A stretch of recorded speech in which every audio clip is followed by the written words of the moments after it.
بسم الله والحمد لله والصلاة والسلام على رسول الله وبعد فأعوذ بالله من الشيطان الرجيم. بسم الله الرحمن الرحيم.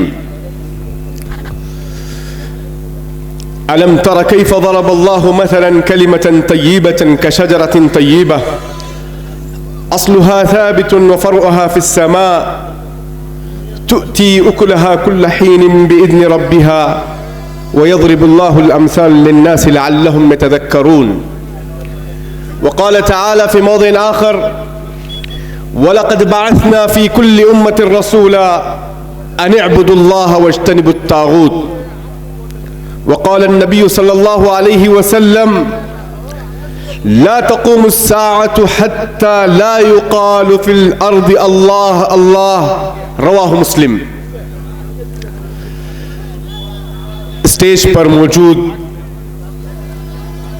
صدر محترم، استاذ مکرم، جن کی تربیت میں ہزاروں طالبان علوم نبوت آج عالمیت فضیلت کے ڈگریوں سے سرفراز ہوئے ہیں، میری مراد فضیلت الشیخ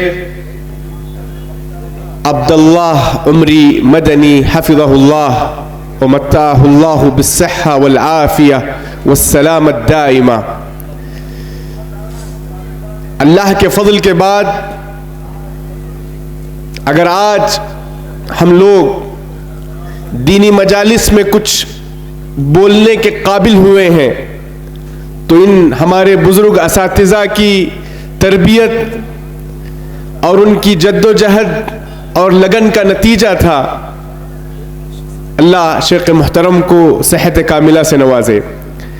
اور اسٹیج پر موجود دور دراز سے آئے ہوئے علماء کرام اور اسی طرح ٹھیک ظہر کا وقت ہے،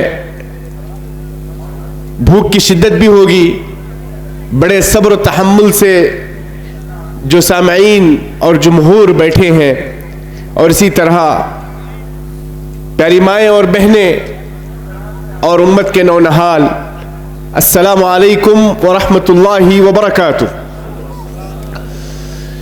معزز سامعین، آج مجھے جس موضوع سے متعلق خطاب کے لیے کہا گیا ہے، یہ عبد الجلیل صاحب کا حکم ہوا ہے، وہ ہے عقیدہ توحید کے اثرات انسانی زندگی پر. معزز سامعین، توحید یہ دین کی اساس ہے، توحید یہ دین کی بنیاد ہے، توحید یہ دین کی روح ہے. توحید سے بڑھ کر بھلائیوں میں کوئی بھلائی نہیں ہے. معروفات میں سب سے بڑا معروف اگر کوئی ہے تو توحید ہے. اور شرک سے بڑھ کر دنیا میں کوئی منکر اور اس سے بڑھ کر کوئی خرابی نہیں ہے. آدم علیہ السلام سے لے کر محمد صلی اللہ علیہ وسلم تک تمام انبیاء کی دعوت کا جو محور رہا ہے اور نقطہ آغاز رہا ہے وہ ہے عقیدہ توحید. وما ارسلنا من قبلک من رسول الا نوحی الیہ انہ لا الہ الا انا فاعبدون. تمام انبیاء کو اس عقیدہ توحید کا حکم دیا گیا. توحید یہ اس کائنات کی سب سے عظیم حقیقت ہے. توحید اس کائنات کی سب سے بڑی سچائی ہے. جس نے توحید کو پا لیا اس نے کائنات کی بڑی سچائی کو حاصل کر لیا. اس دنیا میں جب انسان قدم رکھتا ہے تو اس کے کانوں میں سب سے پہلے گونجنے والی جو آواز ہے یہی نعرہ توحید ہے. اور جب ایک مومن، ایک موحد اس دنیا سے جدا ہوتا ہے تو اس کی زبان سے جو آخری کلمات نکلتے ہیں وہ بھی عقیدہ توحید ہے. اور جب ایک انسان اسے اس کے اہل خانہ قبر میں دفن کر کے آتے ہیں تو اس قبر میں, اس کالی کوٹری میں دو فرشتے آ کر سب سے پہلے اس سے جو سوال کرتے ہیں وہ بھی عقیدہ توحید سے متعلق ہے. اور اس سے پوچھا جائے گا, چاہے وہ جتنے علوم و فنون کا ماہر ہو, اس کے پاس BA, MA, PhD جتنی بھی ڈگریاں ہو, لیکن اس سے سب سے پہلا سوال, بنیادی سوال, مر ربک, تمہارا رب کون ہے. اسی توحید سے اس کے آخرت کے سفر کی شروعات ہوگی. اگر اس امتحان میں وہ کامیاب ہو جائے اور فرشتوں کے سوالات کے جواب دے دے, قبر کی پہلی منزل میں اگر وہ کامیاب ہو جائے, یہ آخرت کی پہلی منزل ہے, آگے کے پورے مراحل آسان ہو جائیں گے. اگر یہاں پکڑ سخت ہو, یہاں وہ فیل ہو جائے تو آگے کے پورے مراحل اس کے لیے دشوار ہو جائیں گے. معزز سامعین, عقیدہ توحید کی اہمیت اور اس کی فضیلت اور اس کا رتبہ اگر ہم واقعی معنوں میں سمجھنا چاہتے ہیں تو عربی کا ایک مقولہ ہے, وہ بِضِدِّهَا تَتَبَيَّنَ الْأَشْيَاءُ, کہ جب آپ اس کے مد مقابل کی چیز سے آپ موازنہ کریں گے تو آپ اس چیز کی حقیقت سے صحیح انداز سے واقف ہوں گے. تو اب ہم جاننے کی کوشش کرتے ہیں کہ اللہ کے رسول صلی اللہ علیہ وسلم کی بعثت سے قبل عرب کا کیا حال تھا, جہالت وہاں کس حد تک پہنچ چکی تھی, اور اللہ کے رسول صلی اللہ علیہ وسلم کا کیا وہ کلیدی کردار تھا اس دعوت توحید کے ذریعے. عرب جو اونٹوں کے چرانے والے تھے, بچوں کو زندہ درگور کرنے والے تھے, جہالت کی انتہا تھی, ان صحابہ کرام کی آپ نے ایسی تربیت کی, ایشیا, یورپ, افریقہ, ان تین بر اعظموں پر بیک وقت اس کی امامت اور قیادت سنبھالنے کی قابلیت ان صحابہ کرام میں تھی. تہذیب کی شمعیں روشن کی اونٹوں کے چرانے والوں نے, تہذیب کی شمعیں روشن کی اونٹوں کے چرانے والوں نے, کانٹوں کو گلوں کی قیمت دی, ذروں کا مقدر چمکایا.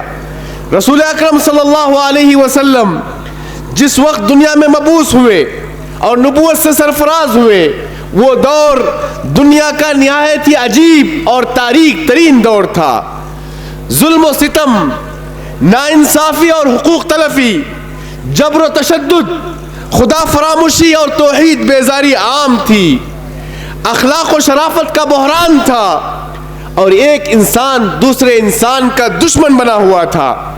ہمدردی و محبت کے جذبات مفقود تھے, اخوت و مودت کے احساسات ختم ہو چکے تھے. معمولی باتوں پر لڑائی جھگڑے سالہ سال تک جنگ و جدال کی شکل اختیار کرتی تھی.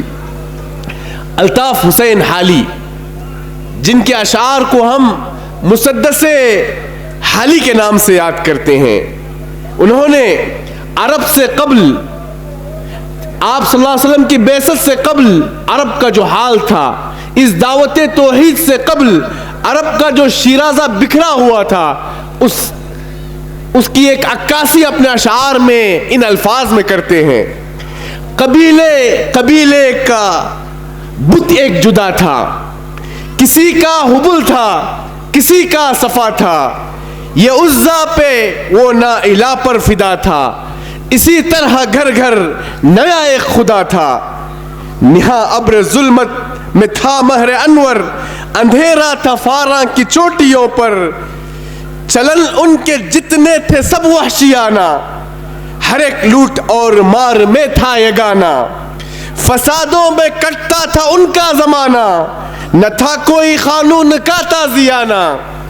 وہ تھے قتل و غارت میں چالاک ایسے، وہ تھے قتل و غارت میں چالاک ایسے، درندے ہوں جنگل میں بے باک جیسے۔ وہ بکرا اور تغلب کی باہم لڑائی، صدی جس میں آدھی انہوں نے گنوائی، قبیلوں کی کر دی تھی جس نے صفائی، تھی ایک آگ ہر سو عرب میں لگائی۔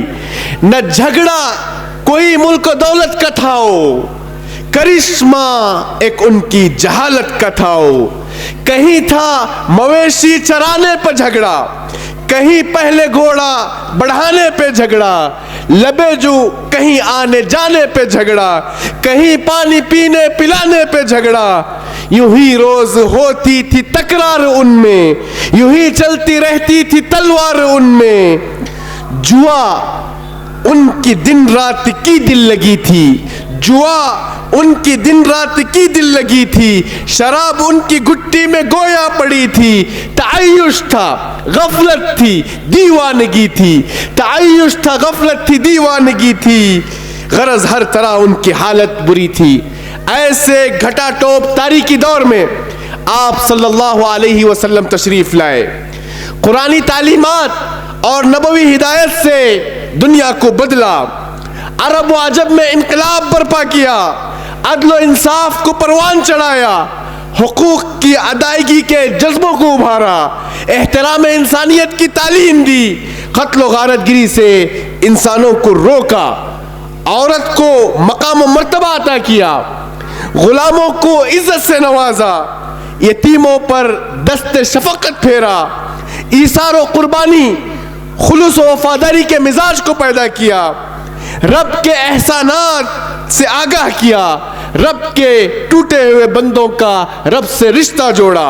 وہ نبیوں میں رحمت لقب پانے والا، مرادیں غریبوں کی برلانے والا، مصیبت میں غیروں کے کام آنے والا، وہ اپنے پرائے کا غم کھانے والا، فقیروں کا ملجا، ضعیفوں کا والی، غلاموں کا مولا، خطا کار سے درگزر کرنے والا، بداندیش کے دل میں گھر کرنے والا، مفاسد کا زیر و زبر کرنے والا، قبائل کا شیر و شکر کرنے والا، اتر کر ہرا سے سوئے قوم آیا اور ایک نسخہ کیمیا ساتھ لایا۔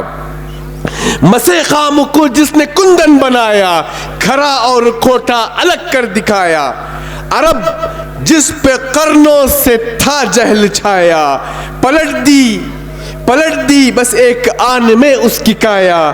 رہا ڈرنا بیڑے کو موجے بلا کا، رہا ڈرنا بیڑے کو موجے بلا کا، ادھر سے ادھر پھر گیا، ادھر سے ادھر پھر گیا رخ ہوا کا۔ توحید کی تعلیمات کے ذریعے اللہ کے رسول صلی اللہ علیہ وسلم نے دنیا کو ایک نئی صبح عطا کی، تاریکیوں کا دور اس کا خاتمہ ہوا، اسلام کی ضیاءپاش کرنوں سے کائنات کو روشن اور منور کیا۔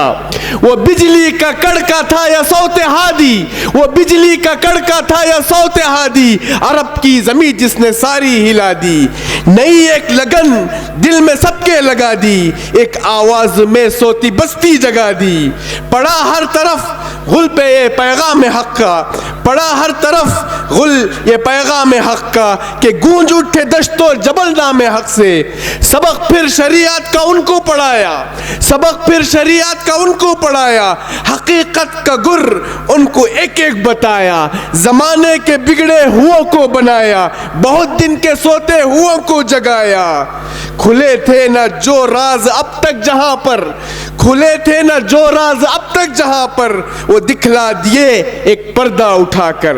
آپ صلی اللہ علیہ وسلم کو حکم ہوا، یا ایھا المزمل، یا ایھا المدثر، یا ایھا الرسول بلغ ما انزل الیک من ربک فإن لم تفعل فما بلغت رسالتہ واللہ یعصمک من الناس۔ جب آپ سے کہا گیا کہ جو نعمت توحید سے آپ کو سرفراز کیا گیا ہے، جو نبوت کی ذمہ داری آپ کو عطا کی گئی ہے، یہ ایک مسئولیت ہے، ایک ذمہ داری ہے، پھر آپ صلی اللہ علیہ وسلم نے اپنی دعوت کی شروعات اسی گراں قدر توحید سے کرتے ہیں، اور آپ صلی اللہ علیہ وسلم عرب کے مجموع میں یا ایھا الناس قولوا لا الہ الا اللہ تفلحوا، اے عرب لا الہ الا اللہ کا اعلان کرو اور کامیابی تمہاری مقدر بن جائے گی۔ اس دعوت کے خاطر آپ صلی اللہ علیہ وسلم ضرورت پڑنے پر صفا کی پہاڑیوں پر چڑھ کر آپ نے لوگوں کو توحید کی دعوت دی۔ ضرورت پڑنے پر آپ صلی اللہ علیہ وسلم سوق عکاظ، عرب کے جو بازار تھے، ان بازاروں میں جا کر سوق عکاظ میں آپ صلی اللہ علیہ وسلم نے اسی نعرہ توحید کا اعلان کیا۔ جب آپ کے خاندان والوں نے، مشرکین مکہ نے، کفار قریش نے آپ کا اور آپ کے صحابہ اکرام کا بائیکاٹ کیا، اور وہ بھی بائیکاٹ 3 سال تک کا بائیکاٹ تھا، جب ان کو ابی طالب کی گھاٹی میں پیک کر دیا گیا، تو ایسے نازک موقع پر بھی خطرات منڈلا رہے تھے، اس نازک موقع پر بھی آپ صلی اللہ علیہ وسلم موسم حج میں باہر نکل کر مختلف علاقوں سے آئے ہوئے قبائل اور جتنے آئے ہوئے قبائل ہیں انہیں توحید کی دعوت دیتے ہیں۔ اور آپ صلی اللہ علیہ وسلم جہاں خود نہیں پہنچ پا رہے تھے، آپ صلی اللہ علیہ وسلم آپ کے تربیت یافتہ صحابہ اکرام، ان صحابہ اکرام کو روم، فارس، حبشہ، مصر، بحرین، یمن، اس وقت کے 15 عالمگیر جو طاقتیں تھی، اس وقت کے جو سپر پاور ملک تھے، ان کے بادشاہوں کے درباروں میں اور ایوانوں میں اپنے نمائندوں کو بھیجا اور اس توحید کے نعرے اور رسالت کے پیغام کو عام کیا۔ معزز سامعین، اللہ کے رسول صلی اللہ علیہ وسلم صرف مختصر سی مدت، آپ صلی اللہ علیہ وسلم کے عہد میں ہم دیکھتے ہیں کہ آپ کی دعوت توحید ایشیا سے نکل کر افریقہ کے حبشہ اور نجاشی کے دربار میں جعفر رضی اللہ تعالی عنہ وقت کے بادشاہ کے سامنے جس انداز سے اسلام کو پیش کرتے ہیں، اور آپ کو معلوم ہے ان مہاجرین کو واپس مکہ لوٹانے کے لیے اس وقت کے سب سے ماہر داہیت العرب جنہیں کہا جاتا تھا، عمرو بن العاص کو ذمہ داری دی گئی تھی کہ یہ حبشہ کے دربار سے ان مسلمانوں کو واپس لائیں۔ جعفر ابن ابی طالب نے حبشہ کے بادشاہ کے سامنے جس انداز سے توحید کے پیغام کو پیش کیا، بتایا کہ ہم اللہ کے رسول صلی اللہ علیہ وسلم کی بعثت سے قبل مردار کھایا کرتے تھے، جانوروں کو کھایا کرتے تھے، بچوں کو زندہ درگور کیا کرتے تھے، نکاح کا کوئی سسٹم نہیں تھا، مسافر لٹے جاتے تھے۔ اس انداز سے حبشہ کے بادشاہ نجاشی کو سمجھایا کہ وقت کا بادشاہ زار و قطار رو رہا ہے اور اس کی داڑھی آنسوں سے تر ہو رہی ہے۔ پھر سورہ مریم، کیونکہ وہ بادشاہ عیسائی تھا، اس بادشاہ کے سامنے سورہ مریم کی آیات اس انداز سے تلاوت کرتے ہیں کہ وہ بادشاہ ایک تنکے کو زمین پر کھینچ کے کہتا ہے کہ جو جعفر نے دین کو پیش کیا ہے ایک تنکے کے موافق بھی اس میں اضافہ ممکن نہیں ہے، اور جتنے مشرکین اور عمرو بن العاص جو ان مسلمانوں کو لے جانے کے لیے آئے تھے انہیں خالی ہاتھ حبشہ سے واپس کر دیتا ہے۔ اور صرف 20 سال کی مختصر مدت میں 20 ہجری تک ہم دیکھتے ہیں کہ اللہ کے رسول صلی اللہ علیہ وسلم نے جن صحابہ اکرام کو تیار کیا، اے صحابہ اکرام عمر رضی اللہ تعالیٰ عنہ کے عہد تک روم اور فارس یہ اس وقت کے سب سے بڑے سپر پاور ملک تھے۔ ان میں سے کسی ایک سپر پاور ملک سے ٹکر لینا لوہے کے چنے چبانے کے برابر تھا، لیکن آپ صلی اللہ علیہ وسلم نے صحابہ کی ایسی تربیت کی تھی کہ بیک وقت روم اور فارس کو عمر رضی اللہ تعالیٰ عنہ کے عہد خلافت میں فتح کیا گیا۔ پھر اس کے بعد آپ دیکھیں کہ عمر رضی اللہ تعالیٰ عنہ خلیفہ وقت اور ان کے جنرل سعد بن ابی وقاص جو قادسیہ جنگ کے جنرل تھے، ان کے